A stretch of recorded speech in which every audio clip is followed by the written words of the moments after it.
അതെ, അശ്വിനാണ് ആലപ്പുഴയിൽ നിന്ന് ചേരുന്നത്. അശ്വിൻ, ഇപ്പോൾ അമ്പലപ്പുഴ മണ്ഡലത്തിലാണുള്ളത്. അവിടെ എച്ച് സലാമും ജി സുധാകരനും ഒരേ ബൂത്തിൽ എത്തിയിരുന്നു. രണ്ടുപേരും കണ്ടുമുട്ടിയപ്പോൾ എന്തായിരുന്നു അശ്വിൻ സാഹചര്യം?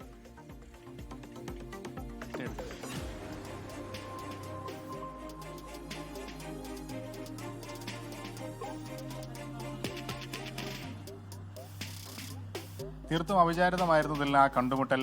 നമ്മളിപ്പോൾ ഉള്ളത് അമ്പലപ്പുഴ മണ്ഡലത്തിലെ ആലപ്പുഴ ടൗണിൽ സ്ഥിതി ചെയ്യുന്ന ഗവൺമെന്റ് ഗേൾസ് ഹയർ സെക്കൻഡറി സ്കൂളിലാണ്. ഇവിടെ ബൂത്ത് സന്ദർശനത്തിന്റെ ഭാഗമായാണ് ആദ്യം എച്ച് സലാം ഇവിടേക്ക് എത്തുന്നത്. അതിന് തൊട്ടു പിന്നാലെ സെക്കൻഡുകളുടെ വ്യത്യാസത്തിൽ ജി സുധാകരനും ഇവിടേക്ക് എത്തി. രണ്ടുപേരും ഈ വരാന്ത വഴിയാണ് നടന്നുപോയത്. മുഖാമുഖം എത്തിയപ്പോൾ എച്ച് സലാം ജി സുധാകരനെ നോക്കി സാറേ എന്ന് വിളിക്കുന്നു. പക്ഷേ മുഖത്ത് നോക്കാനോ ചിരിച്ചു കാണിക്കാനോ പോലും ജി സുധാകരൻ തയ്യാറായില്ല. ഗൗരവഭാവത്തോടെ അദ്ദേഹം അകത്തേക്ക് കയറിപ്പോയി. വോട്ടർമാരെ കണ്ടു.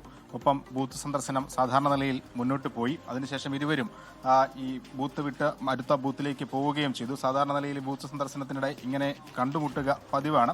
എന്തായാലും ആലപ്പുഴയിലെ പൊതുചിത്രത്തിലേക്ക് വന്നാൽ 16,82,000-ലധികം വോട്ടർമാരാണ് ആലപ്പുഴയിലുള്ളത്. ഇതുവരെയുള്ള പോളിംഗ് ശതമാനം നോക്കിയാൽ അത് 62.18%. കഴിഞ്ഞ വർഷം 74% ആകെ പോളിംഗ് ശതമാനം. ഇതുവരെയുള്ള കണക്ക് നോക്കുമ്പോൾ മികച്ച പോളിംഗ് ആലപ്പുഴയിൽ നടക്കുന്നു എന്നുള്ളതാണ് ഏറ്റവും പ്രധാനപ്പെട്ട കാര്യം. ഏറ്റവും കൂടുതൽ പോളിംഗ് ഇതുവരെ രേഖപ്പെടുത്തിയിട്ടുള്ളത് ചെങ്ങന്നൂർ മണ്ഡലത്തിലാണ്. അത് 66%. ഏറ്റവും കുറവ് ഏറ്റവും കൂടുതൽ അരൂരും ഏറ്റവും കുറവ് ചെങ്ങന്നൂരുമാണ്. അമ്പലപ്പുഴ മണ്ഡലത്തിൽ ഏറ്റവും നിർണായകമായ രാഷ്ട്രീയ മത്സരം നടക്കുന്ന മണ്ഡലം കൂടിയാണ്. അവിടെ ഇതുവരെ 65.19% പോളിംഗ് രേഖപ്പെടുത്തിയിരിക്കുന്നത്. പതിവിലും കഴിഞ്ഞ വർഷത്തേക്ക് അപേക്ഷിച്ച് ഈ സമയത്തോടടുക്കുമ്പോൾ മികച്ച രീതിയിൽ വോട്ടർമാർ പ്രതികരിക്കുന്നു എന്നുള്ളതാണ് ഏറ്റവും പ്രധാനപ്പെട്ട കാര്യം. കൂടുതലായി സാധാരണ ഈ 5:15 ഇത്രയും പോളിംഗ് ശതമാനം കഴിഞ്ഞ വർഷമൊന്നും ഉണ്ടായിരുന്നില്ല എന്നുള്ളത് പ്രധാനപ്പെട്ടതാണ്. ഇപ്പോഴും പല ബൂത്തുകളിലും, അതായത് മണ്ണഞ്ചേരി അടക്കം അമ്പലപ്പുഴ അടക്കമുള്ള പല പ്രദേശങ്ങളിലും വോട്ടർമാരുടെ നീണ്ട നിരയുണ്ട് എന്ന് നമുക്ക് വിവരങ്ങൾ ലഭിക്കുന്നു. അവിടെ പലയിടങ്ങളിലും ഈ വോട്ടിംഗ് യന്ത്രങ്ങൾ തകരാറിലായതും വോട്ടിംഗ് മന്ദഗതിയിലായതുമൊക്കെ വോട്ടർമാരെ പ്രതികൂലമായി ബാധിച്ചിട്ടുണ്ട്. അവിടെ കൃത്യമായ രീതിയിൽ സമയബന്ധിതമായി വോട്ടിംഗ് പൂർത്തിയാക്കുന്നതിന് പ്രതികൂലമായി ബാധിച്ചിട്ടുണ്ട്. എന്തായാലും അവിടങ്ങളിൽ ടോക്കൺ കൊടുത്തുള്ള വോട്ടായിരിക്കും ഇനി നടക്കുക. 6 മണിക്ക് ശേഷം എത്തുന്ന അല്ലെങ്കിൽ 6 മണിയോടുകൂടി എത്തുന്ന ആളുകൾക്ക് ടോക്കൺ നൽകി 6 മണിക്ക് ശേഷവും വോട്ടിംഗ് മുന്നോട്ട് പോകാനാണ് സാധ്യത.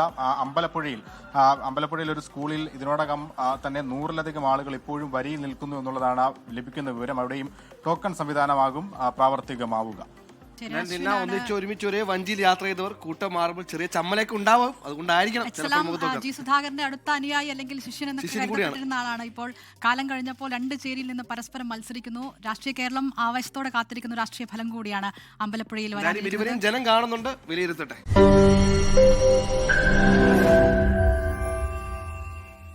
ലോകത്തെവിടെയായാലും ഏത് സമയത്തും 24 വാർത്തകളും ഓഗ്മെന്റഡ് റിയാലിറ്റി പാക്കേജുകളും എക്സ്പ്ലെയിനറുകളും വിശദമായി കാണാൻ ഞങ്ങളുടെ യൂട്യൂബ് ചാനൽ നിങ്ങൾക്ക് സബ്സ്ക്രൈബ് ചെയ്യാം.